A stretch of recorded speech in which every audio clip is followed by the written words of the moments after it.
Good evening, ladies and gentlemen. I'm Hussein Robert, and this is the Trade Show. Now, today we are again talking on matters leadership and entrepreneurship. You understand that we are living in a society where we have so many graduates coming out of school, and therefore at the end of the day, there are still a lot of high cases of unemployment. Now, today on my panel, talking with Collins, an entrepreneur who has been in the field for the last 5 years, and also doing a lot of things to do with the community, how to build the community, and another person, Mr. Mutugi in Nairobi, who has been in the field of entrepreneurship for the last 20 years. So I brought these people who are having a lot of experience in the field as far as entrepreneurship is concerned, to help us address and unveil the whole context of unemployment and what can be done to sort this whole issue out. Because last time we were having the same debate, we brought the university students who are complaining and complaining. And today we have people who at least they're doing something to sort it out. Now today I will give each one of you at least a minute to give yourself a profile out. Then we start with the first question. Collins, on you. Thank you so much. My name is Collins Onyango Pio. I'm the founder of ETCO. ETCO is located in Soweto East Village in Nyayo High-Rise Ward. So ETCO simply means empower the community, and we empower the community on sports matters, education matters. We also empower them on business matters, but basically we try to deal with the youth and children, because for children I believe they are the root to the society, and the youth I also believe these are the stem to the society. So we need this stem and the root to ensure that we have better lives. I'm also an entrepreneur. I run a few businesses here and there, and I believe there is a lot to talk about. Yeah. Okay. I'm also a finance student at Kenyatta University. Sure. So my name is Mutugi Munorobi. I'm also an entrepreneur. I've been in entrepreneurship for the last 20 years, as Mr. Hussein has shared with you. And the area of focus that I'm actually in is design thinking and software development.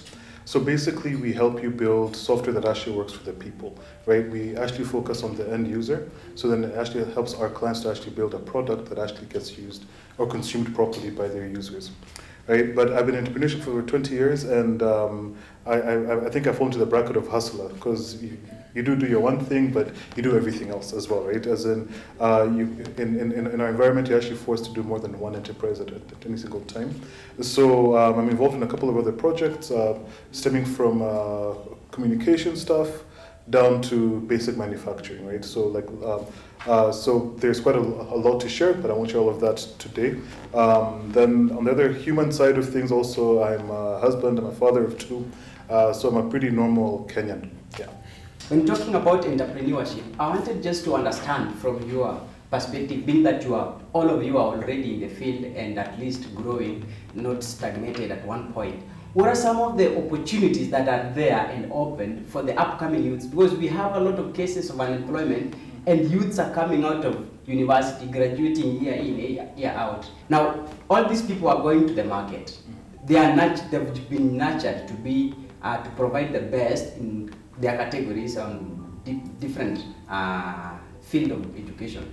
But again, you realize that someone who has done international relations, they go outside there is no job. Someone has done computer science and you're dealing with softwares. What are some of these opportunities that are open for these people so that when they tap into it, they can grow and make life better?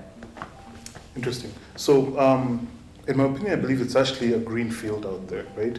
And this is really empowered right now, especially for more youthful people, through using your digital platforms, right? So if you're coming out with your international relations, your bachelor's in that, then get on the internet and be willing to go work in other countries, right? Don't just focus on getting a job at the UN here in Nairobi.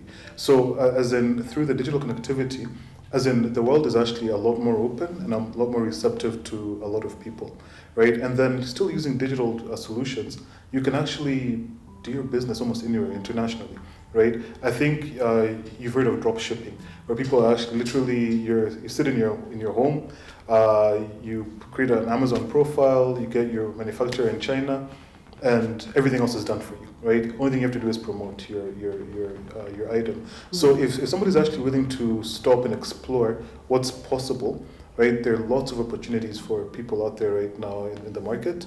If you solely focus on getting a job in Kenya, you might struggle a bit. Our economy is going through whatever it's going through, right? But if you open up your eyes a bit further, you'll be surprised actually how many opportunities actually exist, right? But you also have to be clear about what you want, right? And also be open to suggestion and coaching from people who've been around this area is longer than you. So I think that's one of the key things you should look at. An amazing tool for anybody who's professional right now is LinkedIn, right? Especially if you know kind of the career path you want to go on. Go create your profile, start connecting. You'll be surprised that people who've been around in the different industries that now you're joining will be happy to mentor you, will be happy to give you some advice here and there. And it's also a great place to actually find job opportunities. So there's a lot of chances out there. Okay, Mr. Mutugi, because you've worked with foreign organizations, Yes. I wanted to ask you, how easy or hard is it to find opportunity out of the country? In that line. I really don't know how to answer that. So it can be as hard as you make it or as easy as you make it. And different people have different luck as well, right? Some people reach out the first time, get a really great job, and move on, right? Other people may search forever and not really get the job that now they desire. But depending again on your field, there's actually lots of opportunity, especially if you're in technology. There are lots of jobs out there that actually are available. You just need to connect to the different platforms, right? And literally, Google is your friend. I'm sure you all hear that statement over and over again. So spend a bit of time, do your research, right? Nobody's going to give you the answers. You need to actually stop, research, read lots of articles, read as much as you can on these different areas, and then look at where the jobs are showing up. Right, and then start reaching out. We're also living in quite a social society now, so people look at your entire profile. So, as I said, you need to have a LinkedIn profile, right? Also, your other social medias also matter, because people will come in and see, is this the kind of person I want to work with, and then they'll reach out to you, and you may actually be surprised at the opportunities that actually come your way. But you actually do need to be proactive. You can't sit back and say, hey, I graduated with first class honors, the world should know me. The world will not look for you. You literally have to go out to the world and tell them, I'm here, I exist, give me an opportunity. Yeah. Okay, we are living in a society that we have 7.2 unemployment rate and growing, that is in Kenya, and so many, around 2% of this population are having degree, and a very great population is not having employment. And today, to support that discussion, we are having Collins, who is a student at the university right now, and is, at least I think you've had a discussion with these people that are graduating, your youths and so on, our age group people, and they're complaining, they're looking for a job every day, they don't find that job opportunity. As someone that is already in the field and doing entrepreneurship, what's the advice and that you can give these people, and what are some of the risks that come with the one setting up his own business to be their own bosses, and also just to create opportunity for people, not waiting for the opportunity that has been created for them? Well, I think that's a good question. I think, in my opinion, I think it's very important for someone to be clear of what they want. Number one, you could be a graduate, but if you're not clear of something that you really want, you're just coming to languish anyways. Yeah. So once you're clear about that, you have to fight your fears, because that's the only risk you have. Once you learn how to fight your fears about getting to know well, or maybe understand, do more research about what you've chosen and the path you want to go about, I think you'll be done with the risks involved. Talking about the opportunities, I think agriculture can be one of the best opportunities now in Kenya. Africa, as a continent is very, very rich with minerals. We are rich with cash crops. Why don't just all these youths, all these graduates, just think of something that they can do to improve agriculture? Now talking of a digital world, why don't we just find out how we can maybe use the machines to make agriculture more income generating? Why don't we figure out how to... There used to be a system where we were taught agriculture in the primary schools, the lower classes. I don't know where that one went to. So I saw the president trying to bring that in. That one would be so productive also because it will be teaching more. There are things, other opportunities like mining. We are reaching these things, but how can we get them?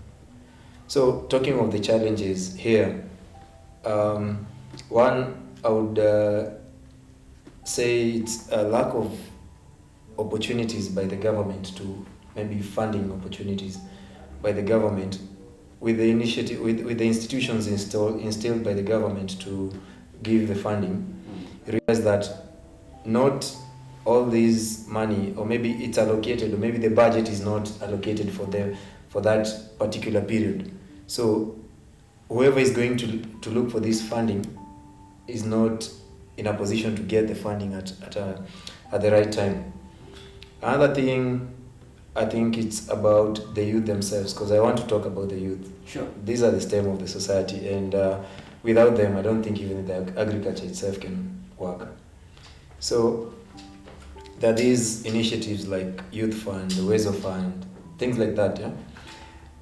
The government has put in place such things, but if these youth cannot be in a position to maybe legally form themselves, into groups and go get that cash for funding to sustain their project, or maybe to get the capital to start their project, then we won't reach the entrepreneurship world cannot grow. Yeah. So I think being clear, that's the thing. Then you just go beyond your fears. Some of these pros are like the education systems we have. Someone has gone through all that education system, but you come out here, you don't have a job. But you could be having some idea, roughly maybe in the IT or just some idea. When you link with a few friends, then you can get something. Unaweza pata kitu yenye, unaweza pata mtu ako na idea yenye inaweza kusaidia mahali na uende utafute pesa maybe, ama uijenge tu upate mtu mwenye anakufund. Some funds just come your way because you have a great idea. Yeah. I think you talked of funding that was my next question. I wanted to ask, how available are these funds for the youth? Because for instance, look at a situation that a youth just coming out of campus has a very good idea on how to create a job opportunity for not just for himself or herself, but also for at least another 5 or 10 people who will benefit from the same. But you find that this person does not have maybe the finances, that does not have any coin.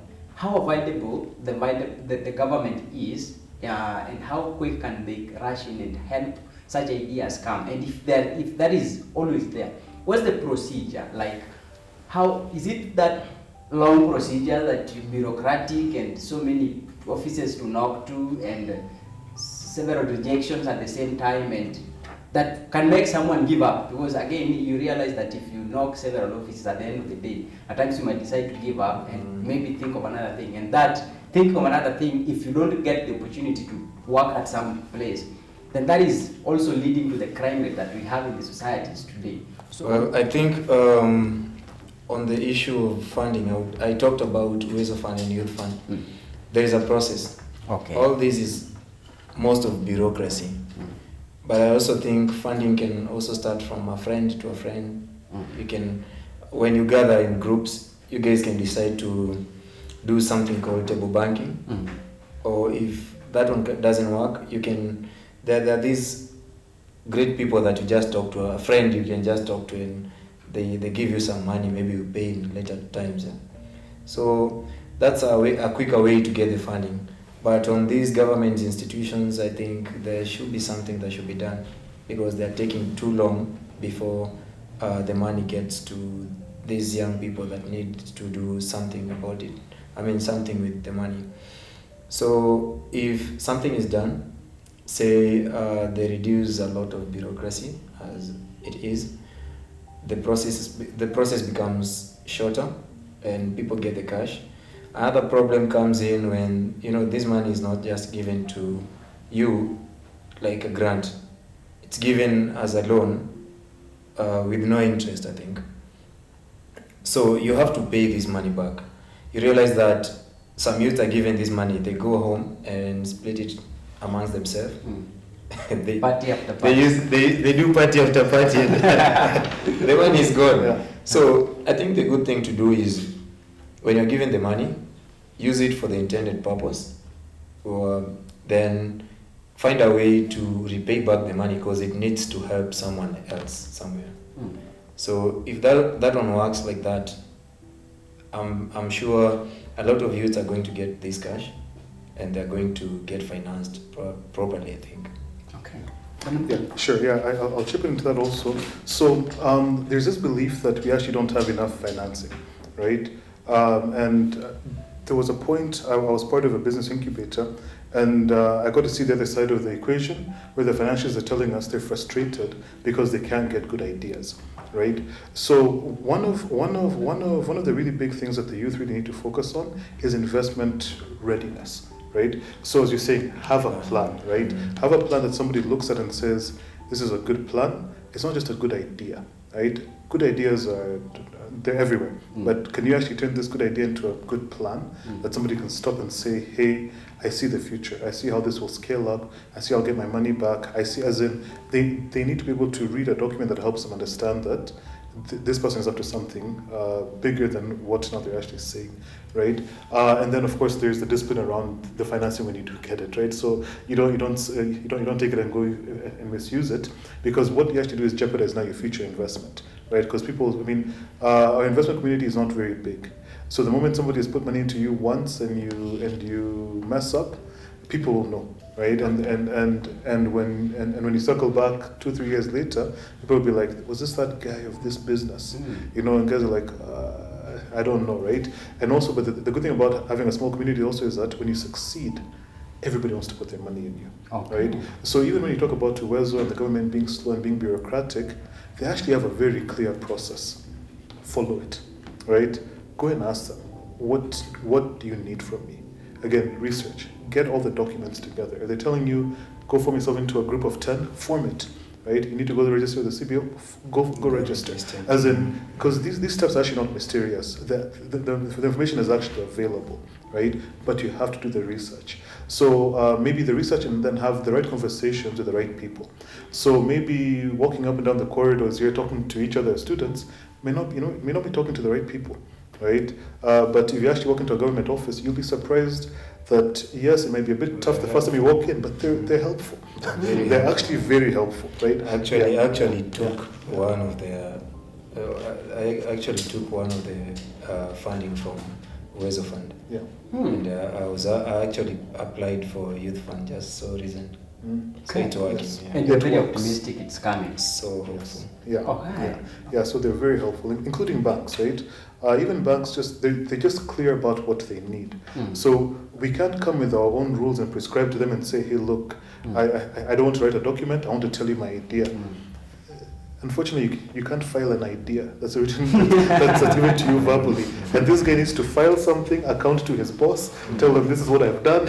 Here's the idea. The boss looks at it. Exactly. He understands the idea, pushes it to whoever the committee who needs to make a decision is. Right. So you actually have to just follow their procedure, and those procedures are there to actually help you, right? Because the moment you actually do that procedure one time in one organization, you'll be surprised how the next one is easy, because you already have your documents in place. So I'm sure after your first funding, you probably used almost 90% of the same documents for the next one, right?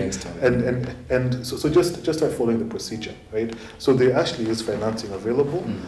We just have to talk to the right people, right? Usually family and friends, you can give them your idea verbally and they'll invest in you, right? But the moment you're out of that circle of people who know you, they need formal documentation. They need to know who they're dealing with. They need to know, if I give you my money, is it coming back, right? Who am I giving my money to? Am I giving it to you as Hussein, or am I giving it to you as your journalism organization, right? So as in, they just need to understand what's going on, and you'll be surprised that funding is actually available. Okay. Yeah. I so think just to add on that part a bit, I think the youth are getting frustrated on this part because once they misuse the cash, they don't know how to maybe run the business. You're given 100,000 and you decided to party after party with 20,000 or maybe 50,000, then you're left with 50,000. This is not enough for the budget that you had proposed before. So you're getting frustrated in between and you don't know what to do. You end up squandering the rest of the cash. Yeah. Or you start up a business that ends up failing because you are less stocked. Yeah.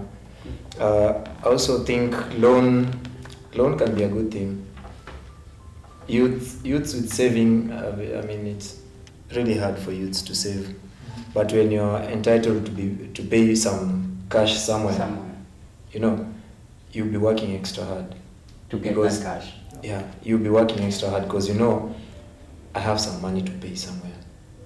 And if I don't pay this, I'll be liable maybe for some, and I'll be liable to some other entities for the rest of my life, maybe CRB or something.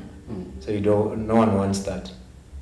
So which are some of the very critical points and parts of a business plan that someone should always consider while coming up with an idea, with a plan for the business? So I think, I'll just give a really high level insight into it. So the first thing you need is your organizational structure. Okay. So somebody needs to understand, are you a one-person show or do you have a team? Okay. How are you going to build out your team? Basically, who am I really investing into?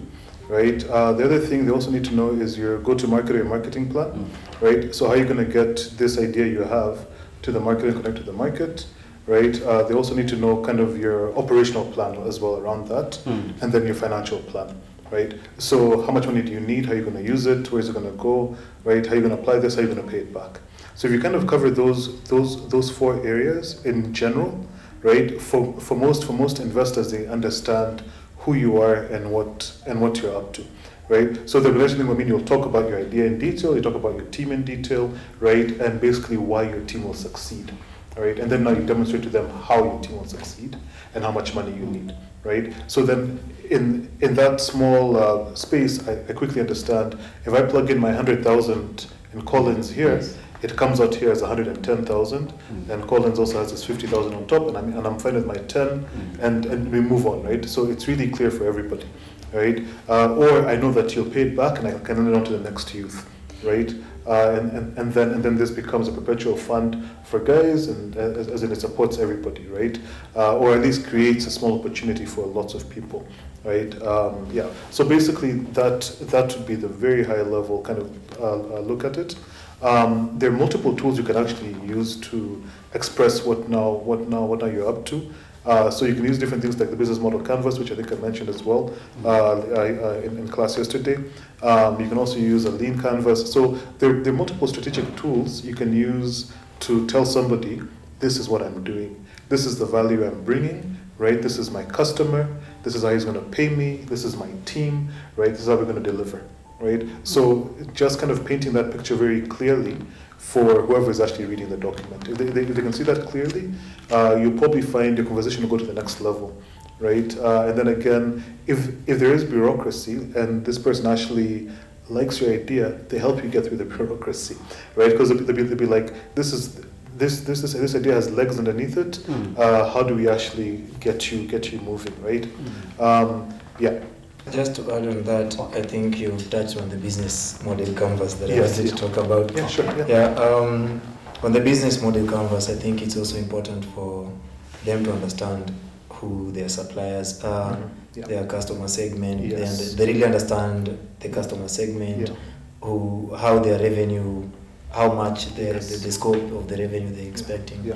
maybe the cost of the products they're dealing with, you know. With all that, I think they also need to know how the management will be presenting this one to a business plan. Will be also nice on who will be the managers of this business. How are they going to manage the business? Maybe how is your cash flow expected? You know. I wanted to ask you, I think before we go for a break, what are some of the very critical skills that each person that is venturing into this field of profession should always have? Very critical, that minus those, you should not just give it a trial. So that's a good question. I don't know if there is a very critical skill per se, right? Entrepreneurship is extremely broad. So in each and every single area, you will have really specific skills in that. The one thing you do have to have in entrepreneurship is perseverance, right? Don't have one conversation and give up, right? You literally may have to knock on 1,000 doors before somebody actually gives you any money, right? Or even gives you an opportunity to pilot your idea or demonstrate that the idea can work, right? So perseverance is a one characteristic I think entrepreneurs have to have, right? Skills you can get, you can read, train yourself, or even hire somebody with the necessary skills. But perseverance, nobody can give you that, right? And nobody can put that character into you. It's only you who can actually develop that. Okay. Yes. Yeah. But I would say, I think you're right, but I would also say, I would call it persistence. Yeah.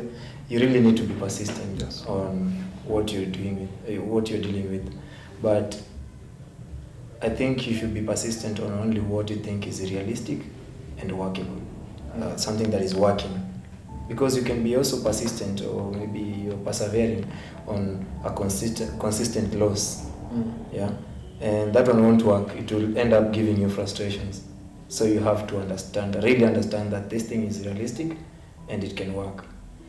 That one will lead to managerial skills. It will even give you better managerial skills, I think. So it's just persistence for the right cause. thank you so much. We are taking a break. Remember, this is the Train Show, and I'm Hussein Robert. This is a show where we discuss all matters leadership and all matters entrepreneurship and all how to make Africa work, because we live in a continent where every now and again we are being portrayed as a continent that cannot help itself. With great skills on entrepreneurship, we can easily and make it out of life for the graduating people and even them that did not step in school. Let's take a break as we wait for the next segment of the show.